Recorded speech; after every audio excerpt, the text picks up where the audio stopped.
doing things in the right way even when nobody else is looking. We are brand ambassadors for this organisation. We are players in this organisation, and that's what we do. I've been working with John for about 18 months now, and it's his energy and his passion. When you talk to him, when you're working with him, it comes across every day. Have goal clarity, don't make assumptions, ask questions instead. I started working with him to look at how we build a team, and the work that he put together and how he built it resonated, and I thought this is a great opportunity to start building our team together.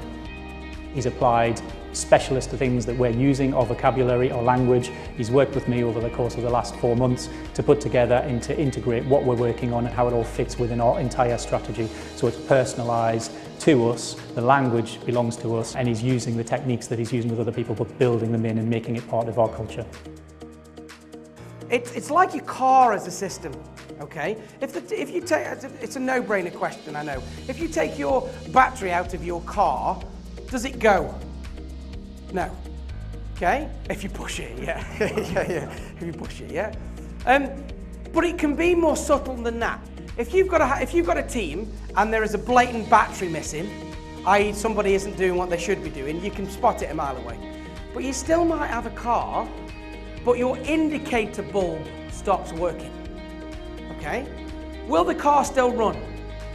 Yeah? But what is the risk and implication of driving around without an indicator bulb working? You're going to have a crash, or you're going to get pulled over. When you crash or you get pulled over, what happens to your system? It stops. So sometimes in a team, it's not a battery that's missing, it's an indicator bulb that isn't quite working correctly. And if left unchecked, it could stop the whole system. When you see him presenting, the energy that he brings, the fact that he can detect when the room is down, when he needs to inject something, when he needs to put an exercise in, you can see him adapting the material as he goes along. And you know, the amount of energy that he brings to the day, he uplifts everybody in the room, and it's fantastic to watch it. Don't moan about it anymore, because nobody else wants to hear you, because it's infectious moaning.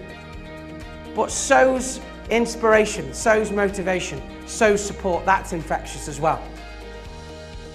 The energy in the room right at the very end, people were still engaged, people were still part of what we were doing, and that was coming across.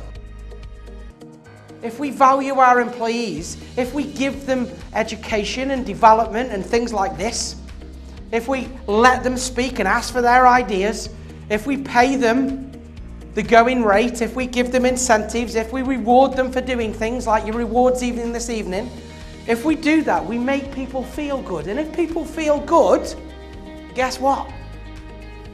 We're going to get best type behaviour.